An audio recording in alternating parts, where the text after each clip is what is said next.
Bonsoir tout le monde. Donc, ça a été un très agréable moment, ces 2 heures, dans le chant de la louange et la prière. Et donc là, maintenant, justement, donc, quand j'ai oublié le nom de la jeune dame qui m'a contactée, Stéphanie, je crois, je ne me rappelle pas, en tout cas, en tout cas, quand je l'ai eu, justement, donc elle m'a dit de réfléchir sur la thématique Je crois, je verrai la gloire de Dieu. C'est bien ça, je crois. Hein? Allô? Allô? Allô, allô, allô. Allô, Allô? allô, allô. Oui, oui, oui, c'est bien ça. C'est bien ça, justement. Et donc, quand je commençais à préparer cet échange-là, avant que j'aille plus loin, donc justement, j'ai repris un peu avant, mais justement, j'aimerais savoir, est-ce qu'il est prévu qu'il y ait un temps d'échange avec l'auditoire ou pas? Si l'auditoire a des questions, est-ce qu'il est prévu qu'il y ait un temps d'échange avec l'auditoire ou pas, non? Si les auditeurs veulent poser des questions, ils peuvent nous envoyer leurs questions au 06 15 68 29 13 pour ceux qui souhaitent poser des questions. D'accord. Vous pouvez le faire au 06 15 68 29 13. D'accord, très bien. Ok, ça marche, justement. Donc, je prie alors. Céleste Père, je te remercie pour le premier temps qui a eu lieu. Je te remercie pour ta présence parmi nous, toi qui as dit que là où 2 ou 3 sont assemblés en ton nom, tu es au milieu d'eux. Je te remercie pour ta présence, car Père Saint, tu veux nous habiter dans notre cœur par ton esprit, et tu veux surtout que nous soyons transformés de gloire en gloire en contemplant ton Fils, Yeshua, ton Fils qui a donné sa vie pour nous, qui est mort pour nous, qui est bien plus qui est ressuscité et qui est à ta droite. Ton Fils qui est le premier-né de la création, afin d'être en tout le premier. Et tu as tout mis sous ses pieds, les autorités, les dominations, avec au nom de ton Fils, tout genou fléchisse dans les cieux, sur la terre et sous la terre, et que tout le monde confesse que le Christ est Seigneur à la gloire de Dieu le Père. Nous te bénissons, Père, d'avoir donné ton Fils pour nous sauver, pour nous racheter et pour nous restaurer, mon Dieu. Et c'est sûr que nous voulons voir en ce soir comment être restauré et comment aussi veiller à ce qu'aucune once d'incrédulité ne demeure encore dans le cœur. Après cet épisode de Jéricho, Père Céleste, que le virage soit vraiment pris, que nous marchions dans l'obéissance, dans la foi, dans la crainte de ton nom, afin que nous marchions de victoire en victoire. Que toute gloire soit pour toi, Père, au nom de ton Fils, que tu aimes d'un amour éternel et que tu nous aimes aussi. Amen. Quand j'ai pensé à la thématique, donc si c'est pas assez fort, vous me dites, hein, parce que donc j'ai bien entendu la thématique, je crois et je verrai la gloire de Dieu. Et en y réfléchissant, je me suis dit que c'est vrai, cette équation elle tient la route. Je crois, égale, je vois, égale, je verrai la gloire de Dieu. Mais il y a une chose qui est certaine, c'est que si je ne crois pas, il y a aussi une équation. De même qu'il y a une puissance dans la foi, il y a aussi une puissance dans l'incrédulité. Et donc, si je ne crois pas, je construis des situations sans Dieu, je construis la banqueroute, le manque, la sécheresse, la précarité, la mort. Si je ne crois pas, je construis tout ce dans lequel Dieu n'est pas. Et justement, pour bien comprendre comment dans nos vies, il est important de rester vigilant et de détecter toute once d'incrédulité, je vais brasser 3 types de personnages dans la Bible qui ont manifesté des comportements d'incrédulité et via lesquels nous allons voir, est-ce que dans nos vies, il n'y a pas encore une petite zone d'ombre et une zone dans laquelle on ne laisse pas Dieu pénétrer et on couvre cette zone-là par toute espèce de philosophie, de toute espèce de propos. Et en fait, tout ça, ça masque de l'incrédulité. Et après, on verra justement comment ça marche lorsqu'on a une dynamique de vie où on croit en Dieu. On croit en Dieu en toute situation. Et comment peut-on voir la gloire de Dieu dans nos vies? Donc, c'est ces 2 parties-là que je propose de traiter ce soir, ce matin, c'est déjà minuit. Et voilà quoi. Alors, je vous invite à prendre un premier texte. C'est le 2 Rois, chapitre 7, versets 1 et 2, versets 6, 11 et 19. Donc, 2 Rois, chapitre 7, versets 1 et 2, et versets 6, 11 et 19, à 19. Donc, il est bon pour nous. Donc, ça veut dire que je brassais 3 personnages. Et pendant que je brasse les personnages, regardez si ce personnage-là, dans la personne de l'officier du roi, la personne du roi Joas, la personne de Thomas, Thomas appelé le Didyme, est-ce qu'en regardant ces personnages-là, vous vous rendez compte qu'il y a des aspects de ce personnage-là que vous retrouvez dans votre vie? Voilà. Alors, 2 Rois, chapitre 7, versets 1 et 2. Donc, il est dit, dans 2 Rois, chapitre... Voilà. Élisée dit écoutez la parole de l'Éternel. Ainsi parle l'Éternel. Demain à 7 heures, on aura une mesure de fleur de farine pour un cycle et 2 mesures d'orge pour un cycle à la porte de Samarie. L'officier sous la main duquel s'appuyait le roi répondit à l'homme de Dieu. Quand l'Éternel ferait des fenêtres au ciel, pareille chose arriverait-elle? Et Élisée dit, tu le verras de tes yeux, mais tu n'en mangeras pas. Verset 6. Le Seigneur avait fait entendre dans le camp des Syriens un bruit de chars et un bruit de chevaux, le bruit d'une grande armée, et ils s'étaient dit l'un à l'autre, voici, le roi d'Israël a pris à sa solde contre nous les rois des Hétiens et les rois des Égyptiens pour venir nous attaquer. Et ils se levèrent et prirent la fuite au crépuscule, abandonnant leurs tentes, leurs chevaux et leurs ânes, le camp tel qu'il était, et ils s'enfuirent pour sauver leur vie. Versets 11 à 19. Les gardes de la porte crièrent et ils transmirent ce rapport à l'intérieur de la maison du roi. Le roi se leva de nuit et il dit à ses serviteurs, je vais vous communiquer ce que nous font les Syriens. Comme ils savent que nous sommes affamés, ils ont quitté le camp pour se cacher dans les champs et ils se sont dit, quand ils sortiront de la ville, nous les saisirons vivants et nous entrerons dans la ville. L'un des serviteurs du roi répondit, que l'on prenne 5 des chevaux qui restent encore dans la ville. Ils sont comme la multitude d'Israël qui y est restée. Ils sont comme toute la multitude d'Israël qui dépérit. Et envoyons voir ce qui s'y passe. On prit 2 chars avec les chevaux et le roi envoya des messagers sur les traces de l'armée des Syriens en disant, allez et voyez. Ils allèrent après eux jusqu'au Jourdain et voici toute la route était pleine de vêtements et d'objets que les Syriens avaient jetés dans leur précipitation. Les messagers revinrent et le rapportèrent au roi. Le peuple sortit et pilla le camp des Syriens et l'on eut une mesure de fleur de farine pour un cycle et 2 mesures d'orge pour un cycle selon la parole de l'Éternel. Un petit élément de contexte, la famine est tellement sévère qu'on commercialise des têtes d'âne, animaux impurs, et de la fiente de pigeon, animaux impurs, pour manger. Les Israélites sont devenus cannibales, les femmes mangent leurs enfants. D'ailleurs, c'est dans une plainte de rétractation de manger son enfant que le roi a déclaré que je vais couper la tête d'Élisée. Pourquoi le roi a dit ça? Pour le roi, il ne pouvait pas comprendre qu'un homme de Dieu était dans la ville et qu'il n'y avait pas de solution pour leur situation, que cet homme-là était incapable, dans la prière, dans l'intercession, de fléchir la main de Dieu. Et il se disait donc, soit Élisée fait exprès de rester dans le mutisme et l'inertie, soit il a un message de repentance à nous donner pour qu'on marche d'équerre et qu'il tarde à le faire, ou soit ils sont dans l'indifférence, ou soit simplement Dieu lui a imposé pendant un temps le silence, car effectivement, il a peut-être délivré un message, mais on n'a pas obéi, on n'a pas mis en place la réforme, et maintenant, on est dans le pétrin. Donc, il s'est dit, moi, j'irai voir Élisée, et je vais faire quelque chose avec Élisée, mais il faut que la chose change. Donc, quand le soldat arriva auprès d'Élisée, chose surprenante, Élisée déclara une révélation. Et Élisée dit, demain, à 7 heures, on aura une mesure de fleur de farine pour un cycle et 2 mesures d'orge pour un cycle à la porte de Samarie. Il y avait la famine en Israël, mais non en Samarie. Cela veut dire que c'était bien en Israël qu'il y avait une situation de blocage, et pas partout, et peut-être dû à leur désobéissance. À la fin du passage, on voit que la parole du prophète s'est accomplie exactement comme il avait prédit de la part de Yahvé. Une mesure de farine pour un cycle, traduit dans notre dialecte français, c'est 12 litres ou 12 kilos de farine pour 50 centimes d'euros, 3 francs 48. Ça, c'est de l'abondance. Dieu n'a pas donné la révélation par rapport aux ânes, par rapport aux pigeons, car Dieu est égal à lui-même. Même dans la famine ou dans la restauration, le principe de la loi de Dieu demeure, les animaux impurs, pas touchants. Regardez la situation de l'officier. La parole a été exaucée aussi. Il n'a pas profité de cette situation d'abondance. Pourquoi? À cause de son incrédulité. Il a été le premier à entendre le message du prophète et il n'a pas cru. S'il avait cru, il se serait mis en ordre de marche, car il sait que lorsque le peuple a faim, le peuple agit avec violence. Le peuple piétine, le peuple se bat pour une cuisse de poulet, pour un pot de Nutella. Vous vous rappelez les scènes de bataille dans les supermarchés lorsqu'on a annoncé le confinement l'an dernier? La peur de manquer a conduit des gens à pratiquer des excès sans précédent.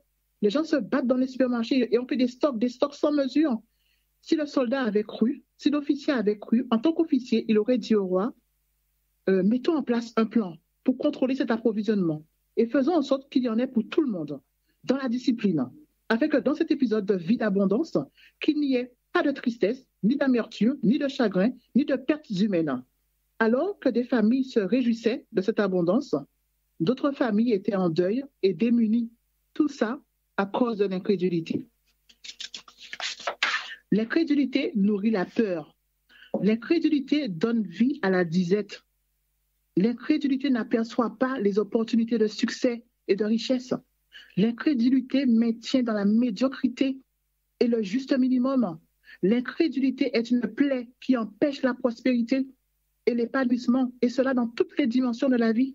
L'incrédulité est une puissance, une force paralysante, une arme de destruction massive utilisée constamment par l'ennemi. En entendant ce message, peut-être que tu es en train de visualiser dans ta vie une situation dans laquelle un cadenas d'incrédulité est posé. Tu peux ce soir le faire sauter par la puissance de Dieu, par la puissance de Yahvé, et t'attendre désormais à sa bénédiction. Comme l'officier, c'est toi qui décides ce que tu veux faire de cette parole que tu viens d'entendre. Rester dans ta situation ou confesser ce péché d'incrédulité et réclamer au Seigneur de briser ce cadenas pour rentrer dans l'abondance de la bénédiction. Une chose à comprendre, l'abondance de la bénédiction est une vie pilotée par l'Esprit de Dieu, donc une vie pilotée par l'obéissance à la parole de Dieu. Si l'officier avait cru, il aurait vécu de l'abondance et il aurait gardé sa vie. À toi de décider. Une autre expérience est celle du roi Joas. Dans le texte, on va prendre le texte, c'est 2 Rois, chapitre 13, versets 14 à 18. 2 Rois 13, 14 à 18. Voilà. Élisée était atteint de la maladie dont il mourut. Et Joas, roi d'Israël, descendit vers lui, pleura sur son visage et dit, « mon père, char d'Israël et sa cavalerie. » Élisée lui dit, « prends un arc et des flèches. » Et il prit un arc et des flèches. Puis Élisée dit au roi d'Israël, « bande l'arc avec ta main. » Et quand il l'eut bandé de sa main, Élisée mit ses mains sur les mains du roi et dit, « ouvre la fenêtre à l'orient. » Et il l'ouvrit. Élisée dit, « tire. » Et il tira. Élisée dit, « c'est une flèche de délivrance de la part de l'Éternel, une flèche de délivrance contre les Syriens. Tu battras les Syriens à Aphek jusqu'à leur extermination. » Élisée dit encore, « prends les flèches. » Et il les prit. Élisée dit au roi d'Israël, « frappe contre terre. » Et il frappa 3 fois et s'arrêta. L'homme de Dieu s'irrita contre lui et dit, « il fallait frapper 5 ou 6 fois. Alors tu aurais battu les Syriens jusqu'à leur extermination. Maintenant, tu les battras 3 fois. » Quand Joas va voir Élisée, il lui dit la même chose, la même phrase qu'Élisée avait dite à Élie. « mon père, char d'Israël et sa cavalerie. » Et Élisée se rappela alors son expérience, ce qu'il avait vécu avec Élie et comment il avait été exaucé. Du coup, Élisée utilise le même procédé avec Joas. Élisée mit ses mains sur les siennes pour lui communiquer la décision de Yahvé. On lit au verset 17, c'est la délivrance de la part de Yahvé. Regardez ce qui se passe après. C'est la leçon pour nous d'ailleurs. Élisée a annoncé, c'est une flèche de délivrance de la part de Yahvé, une flèche de délivrance contre les Syriens. Tu battras les Syriens à Aphek jusqu'à leur extermination. La première flèche, la main d'Élisée était posée sur sa main. Ça veut dire que la puissance de Dieu l'accompagnerait et la victoire serait totale. Ça, c'est bon. On est OK avec ça. Maintenant, au verset 18, quand Élisée lui dit « frappe contre terre », il lui dit avant « prends des flèches ». Il les prit. Élisée dit au roi « frappe contre terre ». Et il frappa 3 fois et s'arrêta. L'homme de Dieu s'irrita. Conclusion. Il lui dit « tu vas battre les Syriens 3 fois, et 3 fois seulement. » Versets 22 à 25, on a la réponse. Hazaël, roi de Syrie, avait opprimé Israël pendant toute la vie de Joachaz. Mais l'Éternel leur fit miséricorde et eut compassion d'eux. Il tourna sa face vers eux à cause de son alliance avec Abraham, Isaac et Jacob et ne voulut pas les détruire. Et jusqu'à présent, il ne les a pas rejetés de sa face. Hazaël, roi de Syrie, mourut et Ben-Hadad, son fils, régna à sa place. Joaz, fils de Joachaz, reprit des mains de Ben-Hadad, fils de Hazaël, les villes enlevées par Hazaël à Joachaz, son père, pendant la guerre. Joaz les bâtit 3 fois et il recouvra les villes d'Israël. C'est Dieu qui a ouvert la porte de la bénédiction. Mais le roi en a profité que partiellement. À cause de quoi? Certains diront qu'Élisée ne lui a pas donné le vrai modus operandi, le mode opératoire. Il lui a dit de prendre des flèches, puis il lui a dit de frapper le sol. On ne sait pas pourquoi. Pourquoi frapper le sol? Quel est le lien avec les flèches? Justement, quand Élie a demandé à Élisée, que veux-tu que je fasse pour toi avant d'être enlevé? Élisée lui dit qu'il y ait sur moi une double portion de ton esprit. Élie lui répondit, tu demandes une chose difficile, mais si tu me vois pendant que je serai enlevé d'avec toi, cela t'arrivera. Sinon, cela ne t'arrivera pas. Dans la situation du roi, Élisée s'adresse à un guerrier qui a l'habitude de manier les flèches. Guerrier, c'est ce que son grand-père Jéhu était, un homme de sang. Avec Dieu, on n'est jamais testé dans une sphère qui n'est pas la nôtre. Dieu permet le test toujours dans une sphère que nous maîtrisons. C'est pour que nous puissions comprendre la révélation qu'il nous donne et là où il veut nous emmener. C'est pourquoi Élisée sait que le roi Joas comprend de quoi il s'agit. Il a frappé 3 fois et il a donc gagné 3 batailles contre la Syrie et ne l'a pas exterminé alors que Dieu le lui avait promis. En conséquence, par rapport à cet exemple de Joas, Dieu en réserve de grandes bénédictions pour nous. Là encore, il te sera fait selon ta foi, selon ta disposition à glorifier Dieu. Si tu veux glorifier Dieu totalement dans ta vie et dans toutes les dimensions de ta vie, alors tu appliqueras la méthode de Dieu. Ce roi-là, on savait, il se livrait au culte de Jéroboam, le culte que Jéroboam avait établi. Donc, il était normal qu'il n'ait pas su comprendre la portée spirituelle du test. C'est d'ailleurs ce que dit Paul dans 1 Corinthiens 2. L'homme spirituel juge de tout et il n'est jugé par personne. Joas n'avait pas un cœur entier à Dieu, ni un cœur totalement obéissant et soumis à la parole de Dieu. Et vous qui m'écoutez, comment est votre cœur? Totalement obéissant? Ou bien vous faites un peu d'amalgame entre des concepts, des doctrines religieuses, vous voulez la bénédiction du Seigneur, votre syncrétisme ou votre patchwork doctrinal. Là encore, il est important de s'abandonner totalement entre les mains du Seigneur et de lui être totalement soumis.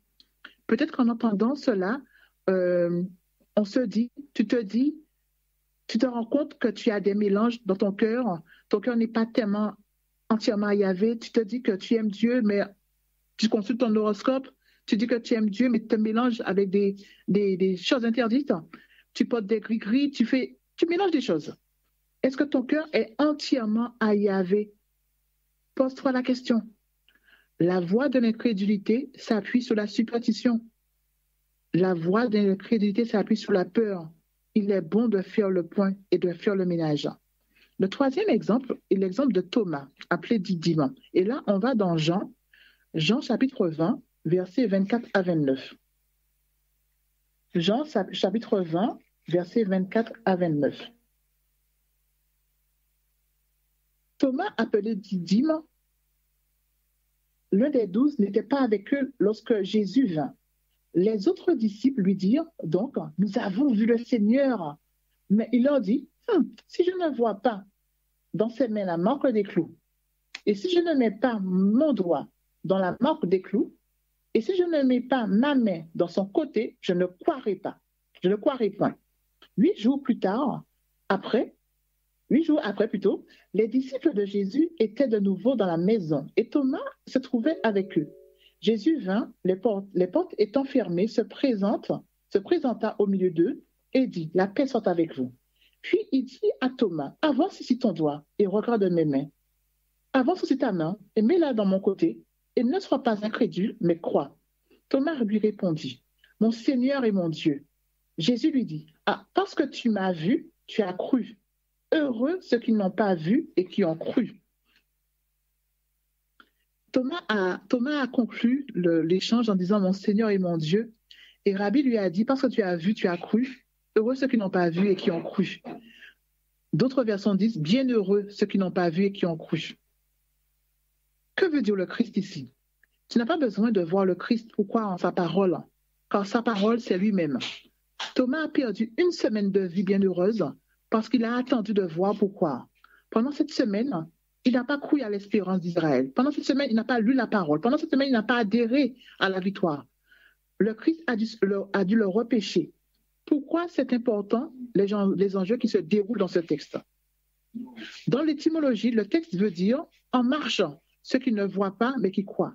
Dans le contexte hébraïque, le bonheur n'a pas sa source dans la fin de la chose, mais dans la genèse de la chose. Ainsi, dans ce contexte, si je dois extrapoler, je ne suis pas heureux parce que j'ai une belle voiture. Mais je suis heureux car dans tout le processus d'acquisition de la belle voiture, je suis demeuré dans la rectitude, dans la droiture, dans la soumission et conformité à la parole de Dieu. Et donc ce bonheur-là, il commence dès le début jusqu'à la fin. D'accord? Et c'est ça qui produit le bonheur dans le sens qui nous met en marche dans l'obéissance et on y reste. Pourquoi c'est ainsi? Cela ne peut être qu'ainsi car ceux qui veulent voir pour croire auront toujours besoin de béquilles humaines et vont demeurer enchaînés. Je répète. Pourquoi c'est ainsi? Cela ne peut être ainsi car ceux qui veulent voir pour croire auront toujours besoin de béquilles humaines et vont demeurer enchaînés. Dieu veut qu'on soit connecté à la source de vie. La Bible dit que Dieu est le Père des esprits de toute chair. Elle dit que Dieu est esprit. Il faut que ceux qui l'adorent en esprit et en vérité. À partir du moment que tu remplis les conditions pour croire, Dieu va se manifester. Mais si tu veux qu'il prenne une forme pour que tu vois, si tu as toujours besoin que la Shekinah soit visible, alors tu vas rater le coche. La Bible dit que Dieu nous a créés à son image. Oh, Dieu est esprit. Donc, il nous a créés pour que nous interagissions avec lui dans la sphère de l'esprit. Et dans la sphère de l'esprit de Dieu, Dieu dit et la chose est. Dieu ordonne et la chose arrive. On n'a pas besoin de voir d'abord. La Bible dit, il amène à l'existence les choses qui ne sont pas comme si elles étaient. La Bible dit plus loin encore, oh, le Seigneur, c'est l'esprit. Et là où est l'esprit du Seigneur, là est la liberté. Nous qui, le visage découvert, contemplons comme dans un miroir la face du Seigneur, nous sommes transformés en la même image, de gloire en gloire, comme par le Seigneur l'Esprit. La Bible dit, celui qui s'attache au Seigneur est avec lui un seul esprit. En conclusion de cette partie, la phrase que le Christ dit à Thomas, et qui pourrait apparemment sembler être un doux reproche, est vraiment un rappel à l'ordre pour Thomas. Un rappel aussi à son identité. En fait, il lui dit, positionne-toi sur ton identité. Tu as été créé à l'image de Dieu. En d'autres termes, tu as été créé pour opérer sous le régime de l'esprit. C'est une excellente invitation à ne pas s'enfermer dans le carcan humain, mais jouir de la liberté que donne l'Esprit de Dieu.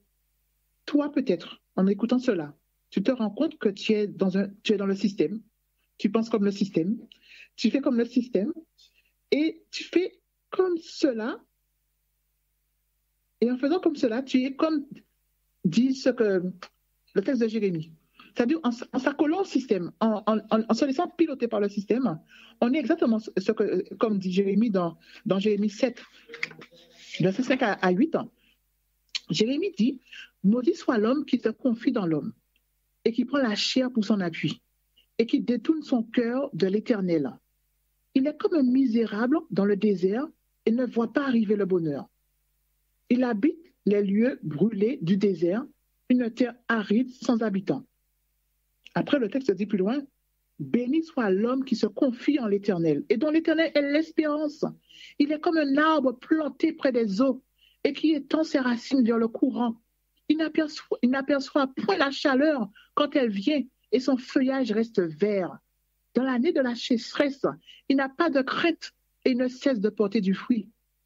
C'est à toi de décider donc maintenant si tu veux continuer à suivre des commandements d'hommes ou si tu décides de passer sous le régime de l'Esprit de Dieu. L'histoire nous montre que Thomas a bien compris le message identitaire que Christ lui a donné. À toi donc de décider. Rappelle-toi, sous le règne ou sous le régime de l'Esprit de Dieu, on est piloté d'abord par notre esprit, c'est-à-dire Dieu pilote notre esprit, notre esprit pilote notre âme et notre âme pilote notre corps. Ça marche comme ça. C'est-à-dire que l'Esprit de Dieu commande à notre esprit, notre esprit commande à notre âme et notre âme commande à notre corps. Faisant ainsi, on devient, comme dit la parole, des êtres spirituels qui, conformément à la parole, sont en mesure de juger de tout et ne sont jugés par personne. C'est ce que dit en Corinthiens 2, un verset suivant.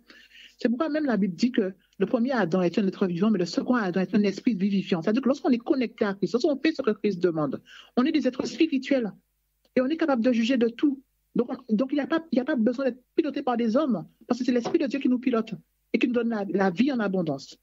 Donc, dans ces trois exemples-là, peut-être en regardant, tu te dis finalement, je suis un peu plus l'officier du roi, je suis peut-être un peu plus le roi Joas, je suis peut-être un peu Thomas. À toi de décider. Mais quel que soit l'exemple qui te ressemble ou qui me ressemble, il y a une réponse aujourd'hui.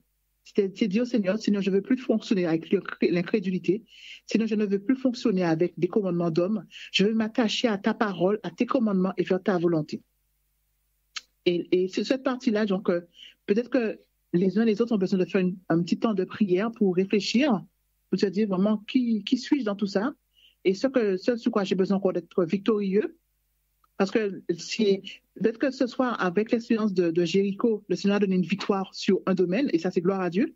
Mais peut-être en lisant la parole, on voit finalement qu'il y a encore un autre domaine sur lequel il faut aller creuser maintenant. Il faut aller chercher la victoire pour que Dieu soit glorifié. Et la situation dans laquelle nous sommes, et bien justement, cette situation-là, c'est celle qu'il faut présenter au Seigneur maintenant et dire, Seigneur, oui, j'ai eu du mal à croire que tu pouvais faire cela pour moi dans ce domaine de vie. Car il y a eu tellement de stress pendant tellement d'années, j'ai eu du mal à croire que tu peux faire quelque chose. Oui, Dieu peut faire quelque chose. Dieu peut faire quelque chose aussi pour me faire comprendre que, à partir du moment que je crois en Dieu, la parole de Dieu devient une réalité dans ma vie, quoi. À partir du moment que je crois en sa parole, la parole devient une réalité dans ma vie. Et je peux jouir de sa présence, et je peux jouir de sa force, je peux jouir de son conseil, je peux jouir de sa sagesse, de son intelligence, et tout est disponible pour moi. Il suffit de croire. Donc, je fais une petite minute de silence pour que chacun puisse se dire, Seigneur, j'ai besoin de grandir dans ce domaine-là aussi dans ma vie. Et comme Thomas ou comme Joas ou comme l'officier, justement, je te présente cette situation-là. Car dans cette situation-là aussi, j'ai besoin de faire sauter un verrou d'incrédulité pour expérimenter ta puissance, expérimenter ta délivrance et lâcher prise afin que ton nom soit glorifié et que ton esprit pilote la situation pour ta gloire.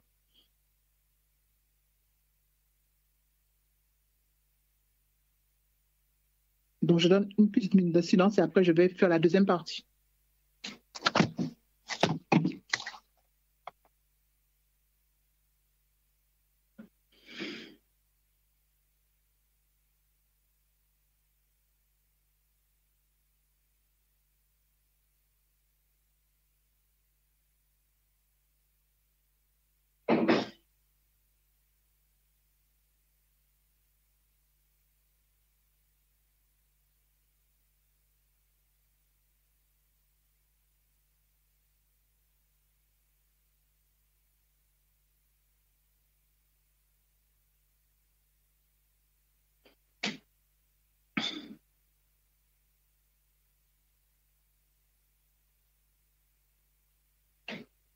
Sur la deuxième partie, donc, je crois égale, je vois la gloire de Dieu.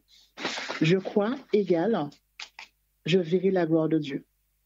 Je crois égale, je témoigne de la puissance de Dieu, etc. de choses. Nous allons voir en quoi ça consiste réellement. Si tu crois, qu'est-ce qui va se passer? Nous avons un premier texte, c'est dans Jean 7, verset 39, où la Bible dit « Celui qui croit en moi, des fleuves d'eau vive couleront de son sein. » Et l'apôtre Jean précise « Qui dit cela de l'Esprit qu'allait recevoir ceux qui croiraient quand l'Esprit n'était pas encore descendu, quand le Christ n'avait pas encore été glorifié. » Ça veut dire que si je crois, l'Esprit de Dieu va habiter en moi en abondance. Ça, c'est vraiment quelque chose de formidable. On verra encore plus tard pourquoi. Si tu crois, qu'est-ce qui va se passer encore? La Bible dit dans Jean, chapitre 14, versets 11 à 14. On va le lire.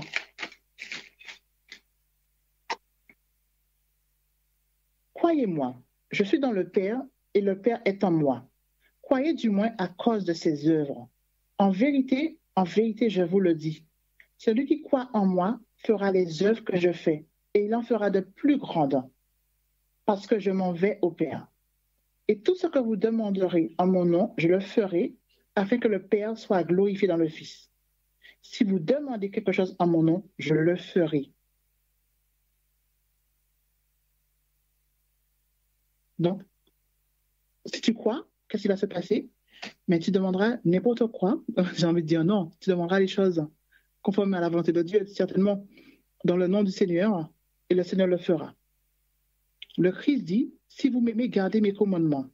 Si je crois au Seigneur, je vais faire ce qui lui plaît. Et ce qui lui plaît, c'est que je garde ses commandements. Et si je garde ses commandements ou sa parole, qu'est-ce qui se passe? Il se passe ce que Jean dit au chapitre 14, au verset 23. Si quelqu'un m'aime, il gardera ma parole, et mon Père l'aimera. Nous viendrons à lui et nous ferons notre demeure chez lui. Vous allez me dire comment ça se passe. Le Christ a annoncé qu'il enverrait l'Esprit de vérité que le monde ne peut pas recevoir parce qu'il ne le voit pas, mais il dit, l'Esprit de vérité sera avec ses disciples et sera dans ses disciples. On peut se poser la question du comment le Père et le Fils vont faire le demeure en nous. Conformément à ce que Jean, au chapitre 14, dit, si quelqu'un m'aime, il gardera ma parole, mon Père l'aimera, nous viendrons à lui et nous ferons notre demeure chez lui. Alors, comment ça se passe réellement? Le Fils a dit, moi et mon Père, nous sommes un. On a vu dans les versets précédents. Il est bon de se rappeler que Dieu est esprit et que le Christ est le Fils de Dieu. Quand nous aimons le Christ et que nous croyons à sa parole, le Christ et le Père viennent habiter dans notre esprit par son esprit.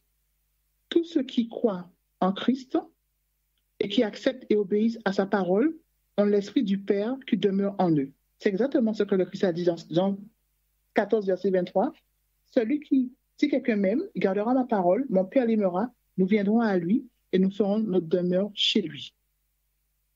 Tous ceux qui croient en Christ et qui acceptent et obéissent à sa parole ont l'esprit du Père qui demeure en eux. Le Père vient habiter en eux, et comme le Père est esprit, donc le Père vient par son esprit qui habite en eux. C'est la parole du Christ qui le dit, dans Jean 14, verset 23. Si je crois dans la parole et dans la personne du Fils de Dieu, je serai un avec le Père et un avec le Fils. Si je suis un avec le Père et avec le Fils, c'est que l'esprit du Père, l'esprit du Fils habite en moi. Si tu crois, tu verras la gloire de Dieu. La Bible dit, dans Jean 17, versets 20 à 24, « Ce n'est pas pour eux seulement que je te prie, mais pour ceux qui croiront en moi par leur parole, afin que tous soient un, comme toi, Père, tu es en moi, et comme je suis en toi, afin qu'eux aussi soient un en nous, pour que le monde croie que tu m'as envoyé. Je leur ai donné la gloire que tu m'as donnée, afin qu'ils soient un, comme nous sommes un, moi en eux et toi en moi, afin qu'ils soient parfaitement un et que le monde connaisse que tu m'as envoyé et que tu les as aimés comme tu m'as aimé. Père, je veux que là où je suis, ce que tu m'as donné soit aussi avec moi, afin qu'ils voient ma gloire, la gloire que tu m'as donnée, parce que tu m'as aimé avant la fondation du monde. Donc le Christ dit dans ce passage, pour que le monde voit que tu m'as envoyé, je leur ai donné la gloire que tu m'as donnée, afin qu'ils soient un, comme nous sommes un. Moi en eux et toi en moi. Donc si on doit faire un petit schéma, c'est comme si on prenait 3 cylindres. Le plus grand, c'est nous, parce qu'en fait, on est matière. Un autre cylindre à l'intérieur, c'est le Fils qui vit en nous par son esprit. Et un autre cylindre à l'intérieur, c'est le Père qui vit en nous par son esprit. Donc ça veut dire qu'en fait, nous, on est habité par le Père, on est habité par le Fils aussi, parce qu'on a cru à la parole du Fils, on a aimé le Fils. Et ça, c'est la gloire de Dieu. La gloire de Dieu commence en nous lorsque le Père et le Fils viennent habiter en nous. C'est-à-dire qu'on est restauré encore dans un statut, encore plus excellent que celui d'Adam avant le péché, dans la mesure où le Père et le Fils habitent en nous, parce que simplement on a cru à la parole du Fils et on a aimé le Fils.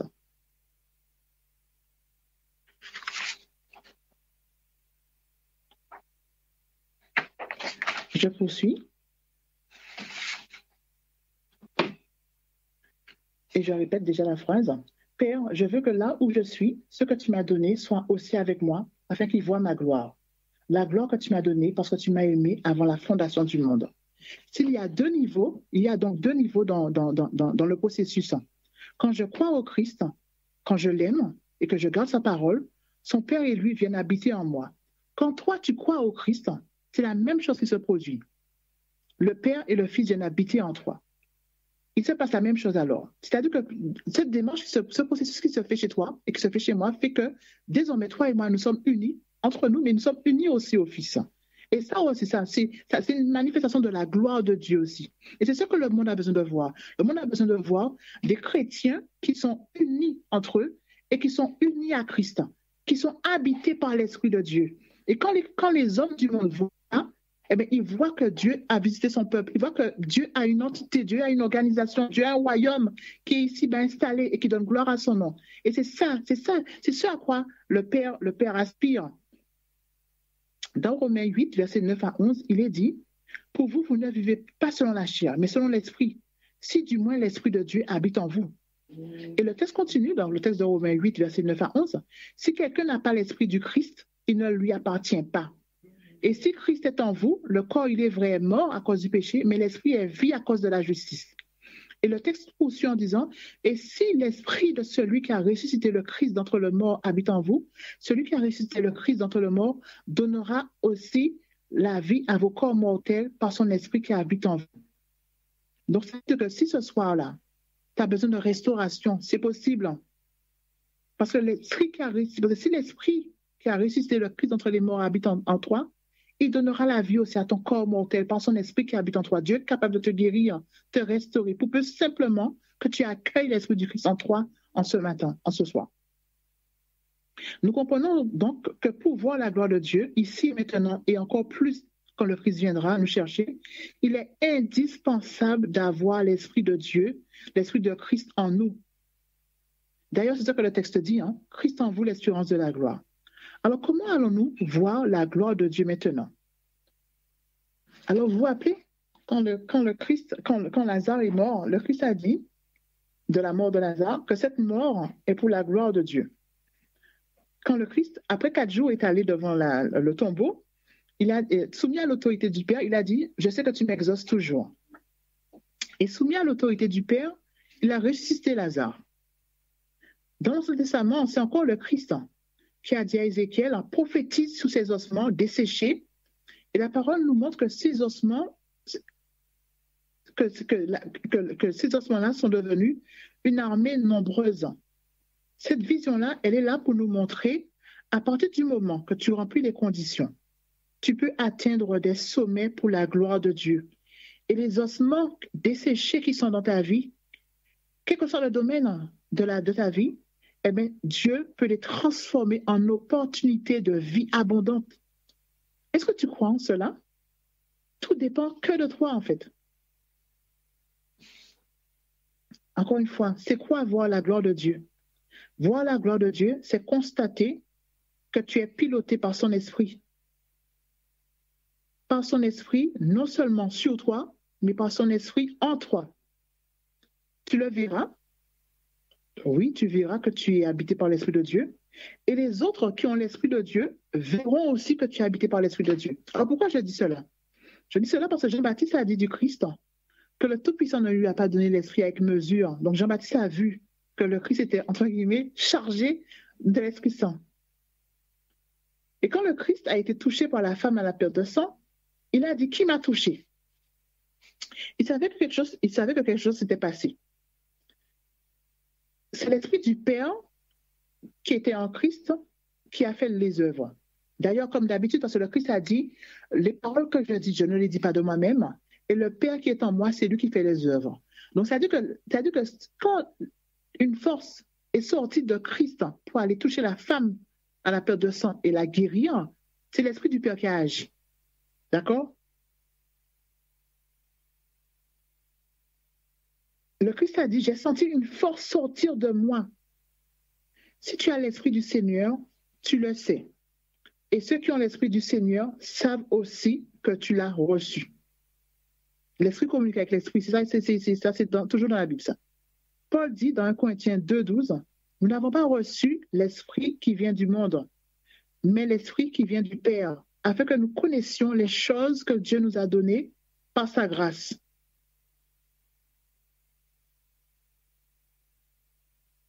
Ça, c'est hyper important. Paul a cette affirmation et il proclame, nous n'avons pas reçu l'Esprit du monde, mais nous avons reçu l'Esprit du Père. Nous avons reçu l'Esprit qui vient du Père afin que nous connaissions les choses que Dieu nous a données par sa grâce. C'est-à-dire que Paul savait qu'il avait reçu l'Esprit du Père. Nous, en tant que chrétiens, dans ce 21e siècle, qui attendons le retour du Christ, il est important que nous sachions, est-ce que nous avons reçu l'Esprit du Christ aujourd'hui? Est-ce que nous sommes pénétrés par l'Esprit du Christ? Est-ce que nous sommes habités par l'Esprit du Christ? Si nous n'avons pas cette certitude-là dans nos vies, nous allons naviguer. Nous irons à gauche, à droite, et nous serons ballottés par les flots, par les doctrines, par les signes qui ne viennent pas, même pas de Dieu. Il est important que nous sachions si nous sommes habités par l'Esprit de Dieu. Donc c'est une introspection que chacun doit faire chez lui. Et de se dire finalement, est-ce que l'Esprit de Dieu est en moi? Est-ce que l'Esprit de Dieu m'a déjà visité? Est-ce qu'il habite en moi? Est-ce que ce que le Christ a dit dans Jean 14, je vous enverrai le consolateur, l'Esprit de vérité, il sera avec vous et il sera en vous. Est-ce que c'est une réalité dans ma vie aujourd'hui? Ça, il faut être au clair là-dessus. On ne peut plus continuer à tergiverser, se dire finalement que je vais prier pour avoir l'onction. Ça doit être une réalité. Et la partie qu'on va traiter maintenant là nous montre que ça doit être une réalité aujourd'hui. À ce propos, la Bible dit dans Jacques 4, versets 4 à 6. Justement, on va prendre ce texte, c'est parmi les deux derniers textes qu'on va prendre. Dans Jacques 4,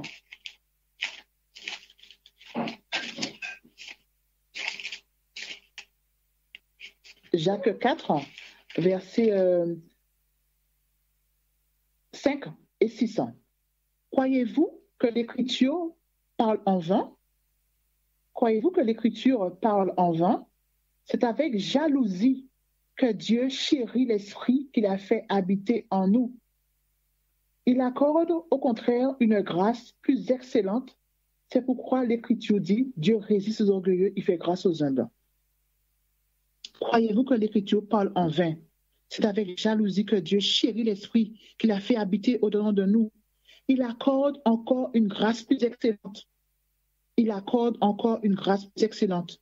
Alors dites-moi, existe-t-il une grâce plus excellente que celle de recevoir l'Esprit du Père? Si Jacques le dit, lui le frère du Seigneur, c'est certainement vrai. Alors que comprendre alors? Comment est-ce possible qu'il existe une grâce plus excellente que celle de recevoir l'Esprit du Père? Que comprendre? Dieu a créé Adam et Ève à son image.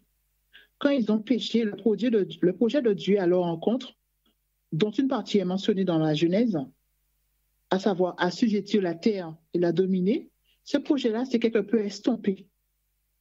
Quand le Christ meurt en croix, meurt victorieux et monte au ciel pour être glorifié, le projet peut désormais reprendre avec Christ en nous dès à présent.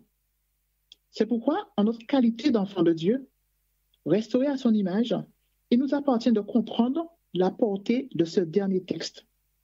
Quand dans Ésaïe, il nous est dit, Ésaïe chapitre 9,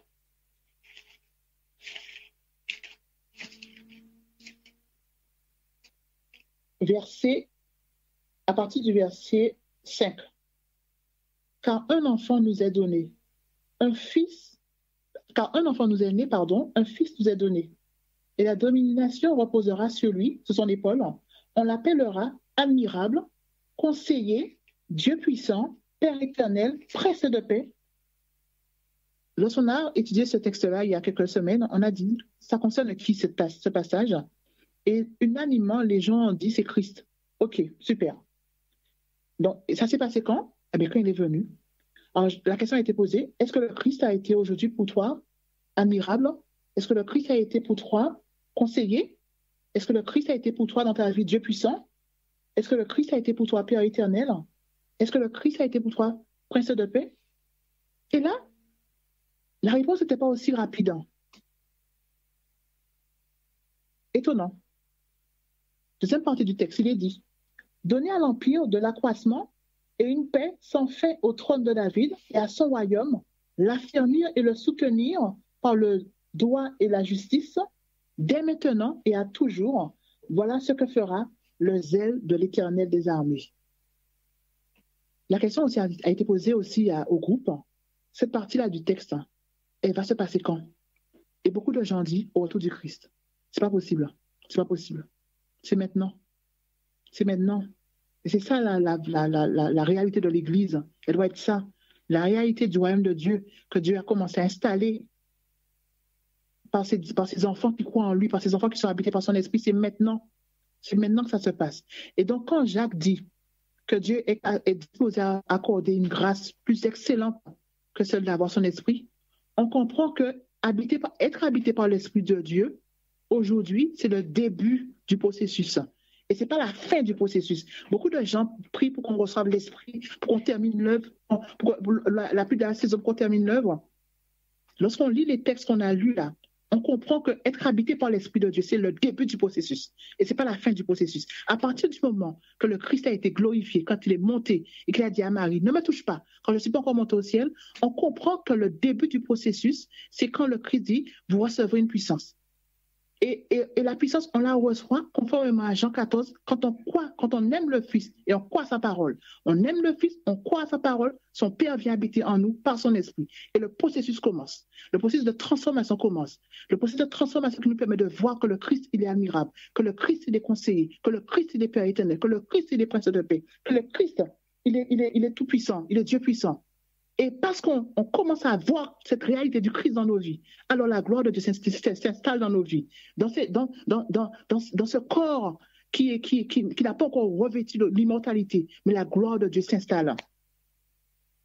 Et la gloire de Dieu s'installe et nous permet d'être ses instruments pour donner à son empire, à son royaume de l'accroissement, pour manifester la justice de son royaume, pour manifester la puissance de son royaume. Et c'est ça que Dieu veut faire dans nos vies chaque jour. Mais pour ça, il faut être habité par son esprit. Et pour être habité par son esprit, il faut croire en son Fils et garder les commandements de son Fils. Ça commence comme ça. Et ça commence aujourd'hui, pour ceux qui ne l'ont pas encore fait.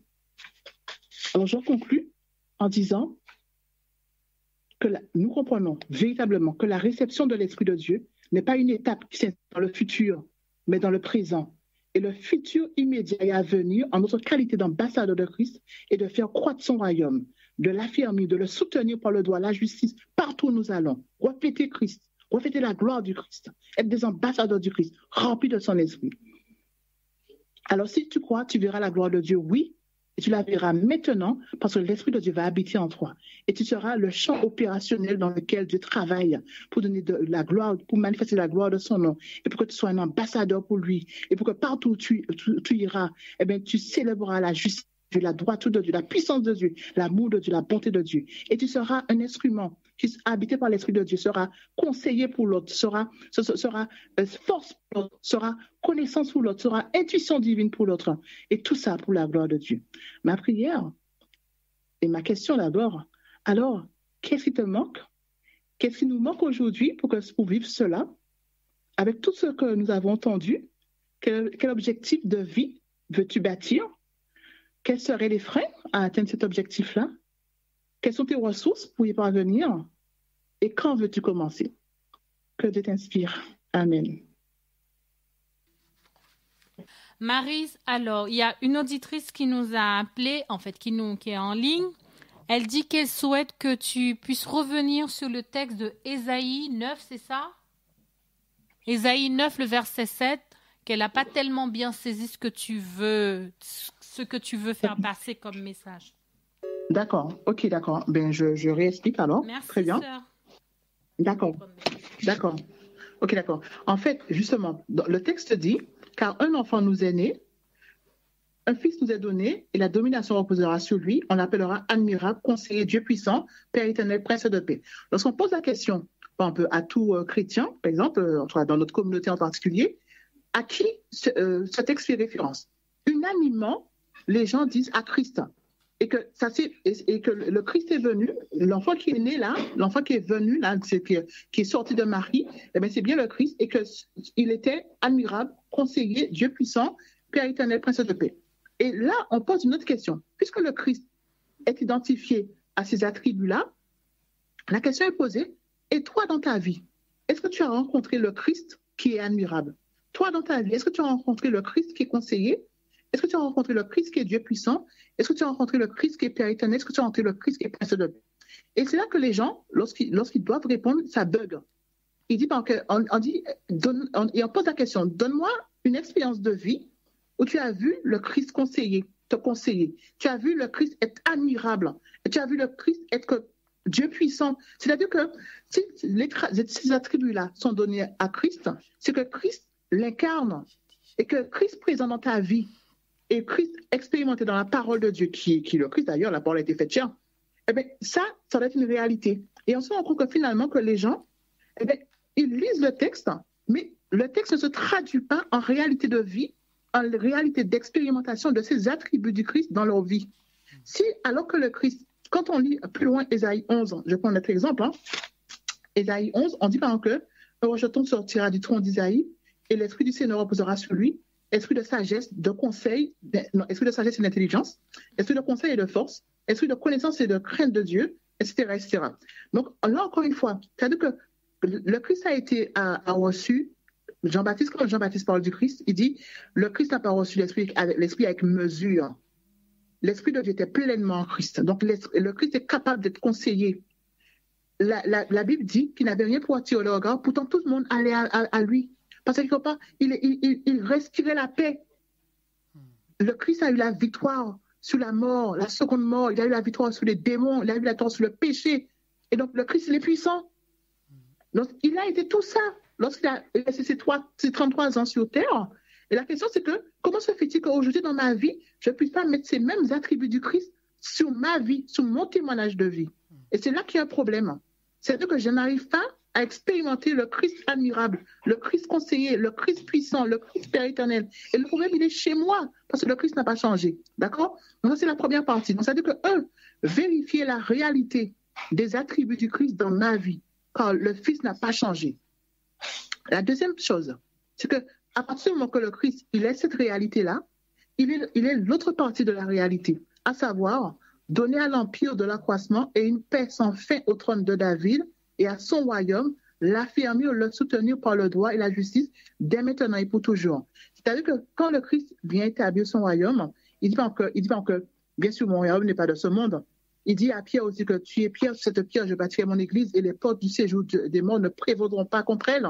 Ça veut dire que le Christ dit de facto que non seulement j'ai un royaume, mais je vais l'établir et qu'il va vaincre. Et justement, nous, en tant qu'ambassadeurs du Christ, qui expérimentons ces attributs du Christ, nous sommes là pour donner du poids à ce royaume. Nous sommes là pour amener des hommes et des femmes à rentrer dans ce royaume, à vivre ce royaume, à incarner ce royaume en tant que fils et filles de Dieu. C'est ça notre rôle, c'est ça notre responsabilité. Et pour faire ça, il faut que nous comprenions notre identité en Christ. Et comprendre notre identité en Christ, c'est comprendre que lorsque Adam et Ève ont péché, ils ont perdu la présence de l'Esprit de Dieu en eux. Et même les prophètes qui ont précédé, même les Élie et Moïse qui sont montés au ciel, la Bible dit par exemple pour Élie avait l'Esprit de Dieu. Élisée avait une double portion de l'Esprit d'Élie qui était sur Élie, qui était sur lui. Et l'Esprit de Dieu était sur ces hommes-là, donc il agissait sur eux. Et après, donc, si les hommes ne marchaient pas droit, donc l'Esprit s'en allait. Quand les hommes se repentaient, l'Esprit revenait. À partir du moment que le Christ a été glorifié, la parole que le Christ a donnée dans Jean 14 se réalise. J'enverrai l'Esprit de vérité, il sera avec vous, il sera en vous. Et le texte que j'ai pris dans Jacques 4 dit, Dieu n'a pas donné l'Esprit avec mesure. Non, pardon, il dit que c'est avec jalousie que Dieu chérit l'Esprit qui fait habiter au-dedans de nous. Donc Jacques précise que l'Esprit de Dieu, quand il vient pas uniquement sur nous, mais il vient au-dedans de nous. Donc quand ça s'est établi, il est ce qui suit, c'est-à-dire qu'à partir du moment que l'Esprit de Dieu est en moi, comme il a été dans le Fils, je fais ce que le Fils a dit. Le Fils a dit, vous ferez des choses plus grandes que moi. Or, le Christ a commencé à établir son royaume. Donc, ça veut dire que moi, en qualité de disciple du Christ, moi qui suis appelé à faire des choses plus grandes que le Christ, eh bien, je suis appelé à continuer à bâtir le royaume que le Christ est venu établir. Donc, continuer à travailler à la construction de fils et de filles de Dieu à l'image de Dieu. Et donc, ça veut dire donner à l'empire de l'accroissement, commencer à établir la paix. C'est-à-dire que si le monde est rempli d'hommes de Dieu, comme des Élie, comme des Moïse, le monde sera un monde de paix. Et quand le Christ viendra, eh bien, le Christ verra qu'il y a nettement plus d'élus que de gens réprouvés. Donc, ça veut dire que notre travail consiste à construire le royaume de Dieu. Et pour construire le royaume de Dieu, le préambule, c'est que toi, tu sois habité par l'Esprit de Dieu. Et pour être habité par l'Esprit de Dieu, il faut aimer le Fils et croire en sa parole. Céleste Père du Très-Haut, je veux te remercier vraiment pour la présence de chacun. Je veux te remercier pour l'œuvre formidable que tu as commencé dans nos vies. Je veux te remercier parce que le Christ, ton Fils, il est conseiller, il est admirable, il est Dieu puissant, il est Père éternel, il est Prince de paix. Et par son esprit agissant en nous, il veut permettre que nous soyons des collaborateurs, établissant son royaume, construisant son royaume, fortifiant son royaume, en étant des ambassadeurs qui apportons le message d'espérance. Mais ce message, nous ne le portons pas dans nos bouches seulement. Ce message, nous l'incarnons. Ce message, nous le respirons, nous le transpirons, nous le vivons. Ce message nous a transformés et ce message en nous permet de transformer d'autres. Alors, Père Céleste, je prie à toi, afin que nous puissions comprendre que le Seigneur, c'est l'Esprit. Et là où est l'Esprit du Seigneur, là est la liberté. Et que le Fils a dit, je suis venu afin que mes brebis aient la vie et la vie en abondance. Père Céleste, je prie à toi, afin que l'auditoire qui écoute en ce soir ait la vie en abondance. Et pour ce faire, Père Céleste, nous crions à toi, afin que tu nous donnes de croire encore plus à la parole du Christ, d'obéir davantage encore au commandement du Christ, d'aimer le Christ. Et ainsi, quand tu verras que nous aimons ton Fils, tu viendras totalement habiter en nous par ton esprit. Et le Christ en nous, ton esprit en nous, eh bien, sera l'espérance de la gloire. Ce sera des vies abondantes de paix, de joie, de prospérité, des vies abondantes de conseils à prodiguer à d'autres, des vies abondantes de force à communiquer à d'autres, des vies abondantes de conseils, des vies abondantes de connaissances, des vies abondantes d'intuition divine. Père Céleste, nous avons vu que le Christ, lorsque le paralytique descendait du toit, le Christ a dit, tes péchés sont pardonnés. Et les gens ont dit, mais qui est celui-là qui blasphème quand c'est Dieu seul qui peut pardonner des péchés? Et le Christ a répondu, qui est le plus grand, qui peut plus facilement dire que vos péchés sont pardonnés, ou de dire, lève-toi, prends ton lit et marche, afin que vous sachiez que le Fils de l'homme a le pouvoir de pardonner les péchés. Lève-toi, prends ton lit et marche.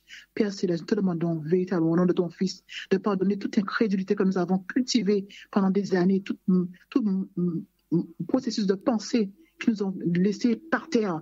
Et nous crions à travers que tu nous puisses laver dans le sang de ton Fils, que tu nous relèves aujourd'hui, que tu établisses ta seigneurie dans nos vies. Père Céleste, nous voulons voir ta gloire aujourd'hui dans nos vies. Nous voulons voir ta manifestation de ta puissance aujourd'hui dans nos vies, mon Dieu. Alors nous crions à travers que ton esprit pénètre non seulement nos vies, mais qui s'installe en nous, Dieu très haut. Parce que nous croyons en ton Fils, nous croyons en la parole de ton Fils. Et nous voulons que ton esprit s'installe en nous, Dieu vivant, et nous transforme. Nous crions à toi, Père Céleste, afin que nous ne soyons plus le même. Quand Anne a entendu la parole de Samuel, son visage a été transformé. Elle n'a plus été la même. Je crie à toi désormais afin que nous ne soyons plus les mêmes. Que nous soyons des êtres transformés, qui croyons au Père, qui croyons au Fils, qui sommes habités par l'Esprit du Père, habités par l'Esprit du Fils, qui marchons en nouveauté de vie. Père Saint, fais cela pour chacun d'entre nous et que ton règne vienne. Que ton nom soit glorifié, que ta puissance se manifeste. Au nom de ton Fils, alléluia, et pour ta gloire, amen. Amen, amen. Merci Maryse, ne raccroche pas parce que nous avons une auditrice en ligne qui souhaite poser une question. Donc la question, alors si je reformule bien la question, c'était que on ne peut pas avoir le Saint-Esprit n'importe comment. C'est ça la question? Voilà, on ne peut pas non pas l'avoir n'importe comment. Et puis aussi, quand Jésus, je voulais dire la question, vous vous êtes arrêté en disant que Jésus a donné le Saint-Esprit, les disciples ont commencé à prêcher. Donc, à ce moment-là, si lorsque nous nous convertissons, nous avons le Saint-Esprit parce que nous marchons dans l'obéissance, le Saint-Esprit, nous pouvons toujours le réclamer, il reste. Mais si nous ne marchons pas avec Dieu dans l'obéissance, on n'a pas le Saint-Esprit, puisque Dieu me dit qu'il faut le réclamer tous les jours dans Luc 11, verset 13. Alors, Marie, je ne sais pas si tu as entendu. En fait, je pense que c'est plus un commentaire, en fait, que Voilà, ma c'est sœur ça. donne, en fait. Ouais. Parce que, et bien là, comme je donne une référence, c'est Luc 11, verset comment, C'est pas un pardon, combien? commentaire, hein, je lui pose la question par rapport à ce qu'elle dit. Est-ce que... Parce que Luc 11, verset 13 dit, si donc méchant comme vous l'êtes, vous savez donner de bonnes choses à vos enfants, à combien plus forte raison le Père céleste donnera-t-il le Saint-Esprit à ceux qui le lui demandent? Et ça, on est totalement en phase avec ça. Et puis, et justement, ce texte-là, il illustre bien le fait que le Père sait que sans son esprit en nous, on n'ira nulle part. Et donc, c'est une invitation à demander l'esprit. Ça, je suis d'accord là-dessus. Et les conditions pour que l'esprit demeure en nous, c'est vraiment obéir à la parole du Seigneur. Parce que comme je l'ai dit dans 1 Corinthiens le dit, oh, le Seigneur, c'est l'esprit. Et là où l'esprit est, là, il y a la liberté. C'est-à-dire que si tu n'aimes pas le Christ, si tu n'obéis pas à la parole du Christ, comment l'esprit du Christ va habiter en toi? C'est pas possible. Et Romains 8 le dit. Pardon? Oui. on obéit. Parce que c'est le côté obéissance que je n'avais pas encore bien entendu ni compris. Parce que autrement, si nous marchons n'importe comment, c'est pas une fois sauvé, toujours sauvé, hein. Ah, mais ça, je suis entièrement d'accord. D'ailleurs, le texte de Jacques que j'ai pris, Jacques 4, verset 5, dit par exemple que c'est avec jalousie que Dieu chérit l'esprit qu'il a fait habiter au-dedans de nous. Mais il accorde encore une grâce encore plus excellente. C'est pourquoi l'Écriture dit Dieu résiste aux orgueilleux, il fait grâce aux humbles. C'est-à-dire que l'esprit de Dieu ne va pas habiter dans n'importe quel vase. Ce n'est pas possible. Il faut que le vase soit pur. Il faut et un vase pur, c'est un vase qui a mis de côté l'orgueil, qui a mis de côté un peu tout ce qui déplaît à Dieu. C'est un vase qui est soumis à l'autorité du Seigneur. Donc c'est un vase qui a accepté le Christ comme son sauveur et qui veut le Christ comme son Seigneur. Et Dieu vient habiter en lui. Donc c'est clair que l'Esprit de Dieu ne va pas... Déjà, dans l'Ancien Testament, des personnes comme Élie qui marchaient plutôt droit, comme Élisée qui marchait plutôt droit, ont eu l'Esprit sur eux. Ils n'ont pas eu l'Esprit en eux. Ils ont eu l'Esprit sur eux. Et Dieu nous permet maintenant d'avoir l'Esprit sur nous et en nous. Donc d'aller encore plus loin dans la transformation pour sa gloire, en fait. Donc, et pour ça, il faut remplir des conditions. Il faut remplir des conditions. Je suis entièrement d'accord là-dessus. Il faut remplir des conditions. Amen. Et puis cette philosophie de croire une fois sauvé, toujours sauvé, ça ne marche pas dans la Bible. C'est-à-dire que celui qui persévère jusqu'à la fin, sera sauvé. Dans le sens que c'est un processus de transformation continuelle. C'est-à-dire que plus je contemple le Christ, plus je suis transformé à l'image du Christ. Donc, c'est-à-dire que ça ne s'arrête pas, parce que la Bible dit que Dieu a mis en nous la pensée de l'éternité. Et il y a un texte, je ne sais pas si c'est dans la Bible ce texte-là, mais qui dit qu'il y a dans le cœur de l'homme un vide en forme de Dieu. Donc, c'est-à-dire que tant je vais contempler Dieu, tant je vais être rempli de Dieu, tant je vais être transformé à l'image de Dieu. C'est un processus qui ne s'arrête pas parce que Dieu est infini. Donc, plus je reste dans la contemplation de Dieu, plus je suis transformé à l'image de Dieu. Donc, c'est-à-dire que la présence de l'Esprit de Dieu s'inscrit dans une croissance perpétuelle. C'est pour ça que le Christ a dit à Nicodème, il faut naître d'en haut. Il faut naître d'en haut, quoi. Tu as besoin d'esprit pour aller dans une dimension dans laquelle tu n'es pas aujourd'hui, quoi. Donc, et ça, il faut le préambule. Le préambule, c'est croire en Christ, obéir au Christ, obéir à la parole du Christ, garder la parole du Christ. Et c'est pour ça que d'ailleurs, dans les combats de prière, il y a une chose qui est importante de comprendre. Il faut apprendre à prier sous les paroles de Dieu. C'est-à-dire que, et c'est là que la prière est puissante, parce que quelque part, on met Dieu, on dit Père, entre toi et moi qui te prie, il y a la parole que tu as donnée au Fils. Parce que le Fils a dit, les paroles que je dis, je ne les dis pas de moi-même. Et le Père qui est en moi, c'est lui qui fait les œuvres. Donc, quand on prie en s'appuyant sur la parole de Dieu, on montre que c'est ça notre lien et notre lien avec le Père.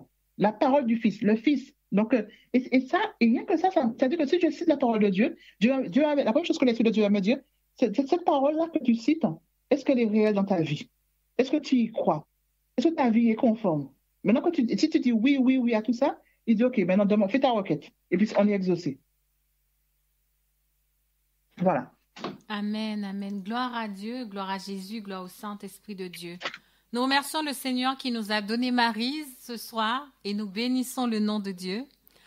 Maintenant que vous avez mangé le pain que Dieu a envoyé, le Seigneur nous a envoyé cette parole sur l'incrédulité. Je pense que vous avez peut-être besoin de quelques minutes pour prier maintenant. Nous allons passer un moment dans la prière à demander à Jésus de faire le nettoyage parce que nous allons parler du doute. Nous allons parler de l'incrédulité.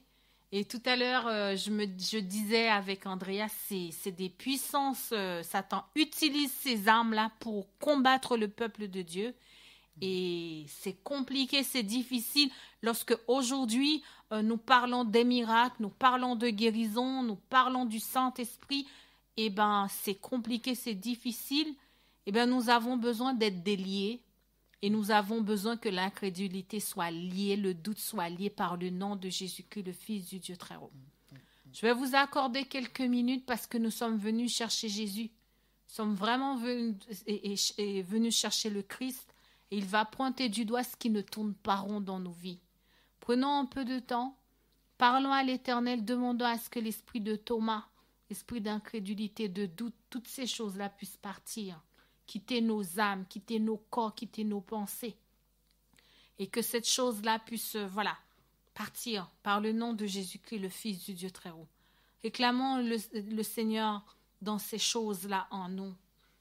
Parlons à Dieu en cet instant. Je vous accorde quelques minutes afin que nous puissions prier.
Amen. En attendant la prochaine intervention, nous reprendrons le chant numéro 268, Jésus par ton sang précieux. Jésus par ton sang précieux, enlève mon iniquité.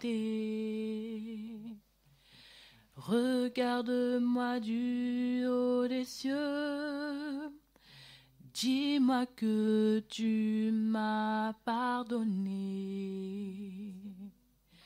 J'ai longtemps erré cœur rebelle, mais j'entends ta voix qui m'appelle. Auprès de ta croix maintenant, tout confus, brisé, je me rends.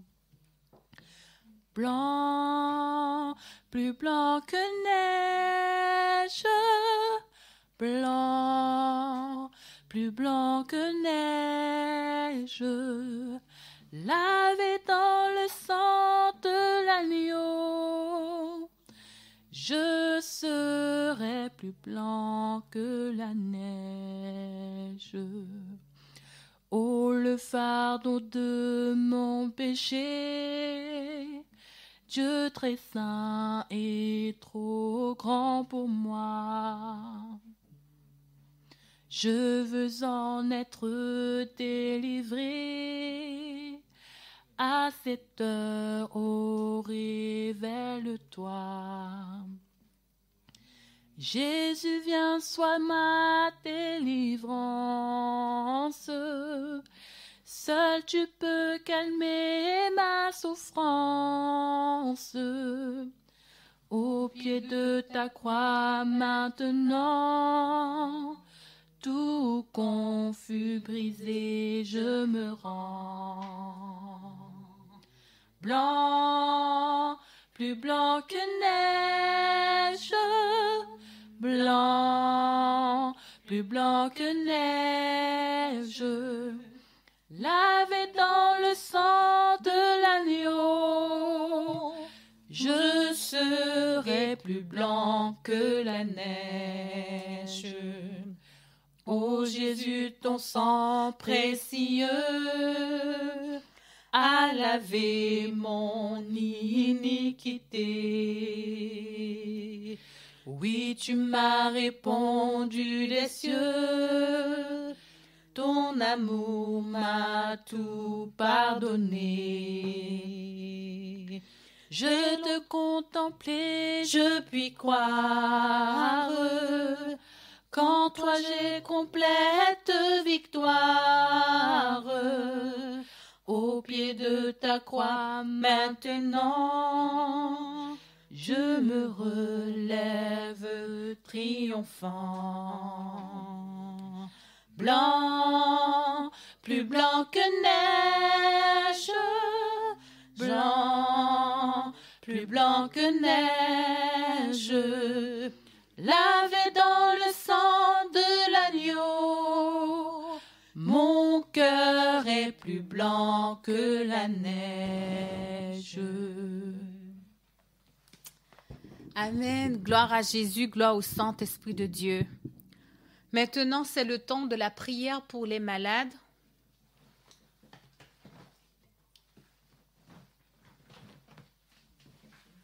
Je vais vous demander à agir votre foi.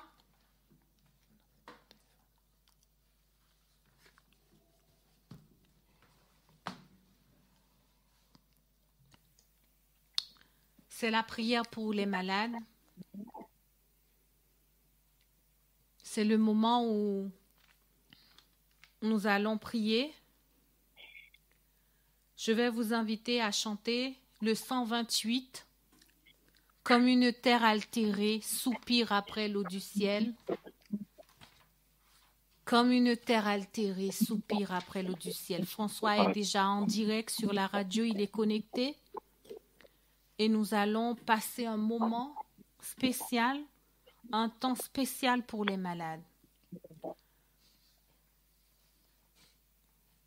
Comme une terre altérée, soupire après l'eau du ciel.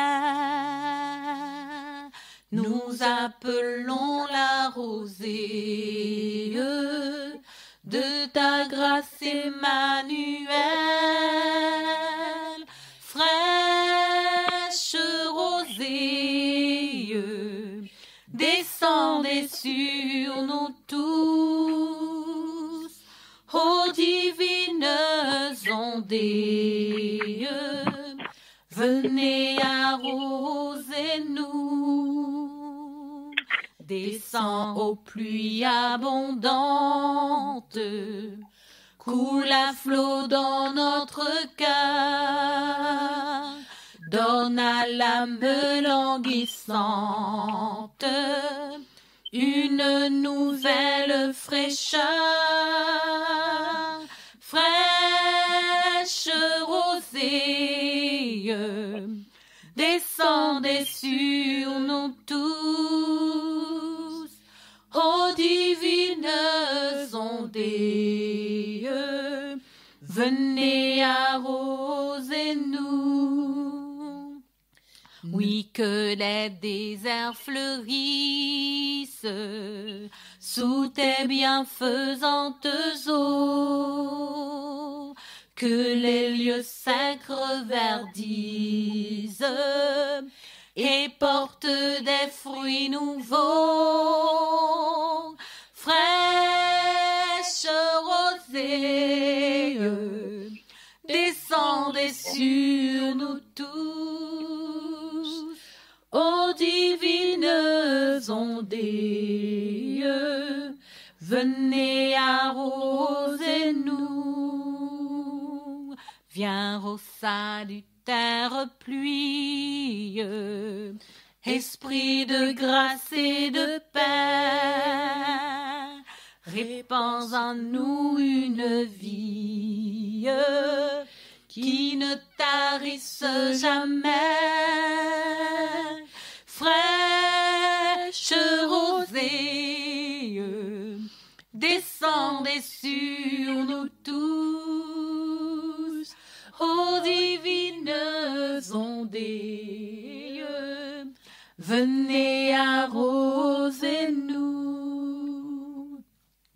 Notre Seigneur, notre Dieu, notre Père céleste, roi des rois, créateur de l'univers, l'alpha, l'oméga, le commencement et la fin.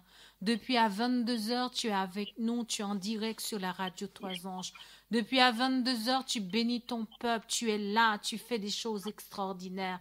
Depuis à 22h, Seigneur, tu parles, tu agis, tu convoques ton peuple et tu fais des choses magnifiques. Béni soit ton nom, Seigneur, loué soit ton nom, exalté soit ton nom. Seigneur, en cet instant, lorsque Jésus était sur la terre, Jésus guérissait les malades. Il n'y a aucune maladie qui était que tu ne pouvais pas guérir. Seigneur Jésus, aujourd'hui encore tu es sur la terre, puisque tu as dit dans ta parole que tu viendras à nous par le ministère du Saint-Esprit, et le Saint-Esprit est sur la terre. Ce soir, nous voulons te présenter les malades, nous voulons te présenter des personnes, nous voulons te présenter des corps, nous voulons te présenter des esprits, nous voulons te présenter les âmes, afin que toi-même tu puisses passer ce soir sur cette radio et que tu puisses opérer des guérisons. Seigneur, nous savons que l'ennemi fera la résistance, mais nous savons que cette résistance a été clouée à la croix.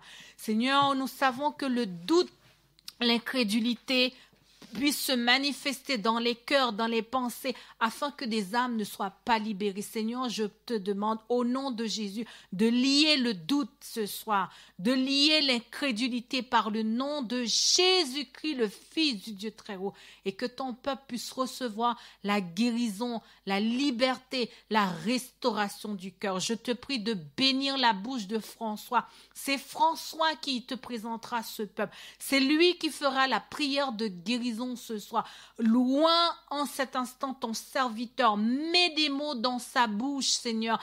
Ouvre les cœurs de ton peuple, Seigneur, que le Saint-Esprit puisse agir en cet instant. Je voudrais te confesser nos fautes, confesser nos transgressions, confesser nos iniquités devant toi, car tu as dit, si mon peuple sur qui est invoqué mon nom s'humilie, prie, tu as promis de nous guérir. Seigneur, voici cette parole et nous te demandons de nous pardonner. Pardonne-nous parce que nous avons fait des choses mal. Pardonne-nous parce que nous avons dit des choses qui n'étaient pas correctes. Pardonne-nous, Père Céleste, en cet instant. Pardonne-nous le sang que nous avons versé. Pardonne à nos familles, pardonne à nos pères, pardonne à nos mères. Pardonne-nous les crimes que nos parents ont commis et que nous-mêmes, ces responsabilités, ces choses sont tombées sur nous. Pardonne-nous de toutes choses que nous avons héritées. Pardonne-nous, Seigneur. Pardonne nos colères, pardonne nos rancunes, pardonne nos faiblesses. Pardonne, Seigneur. Pardonne et que ton cœur soit disposé, ouvert ce soir, Seigneur.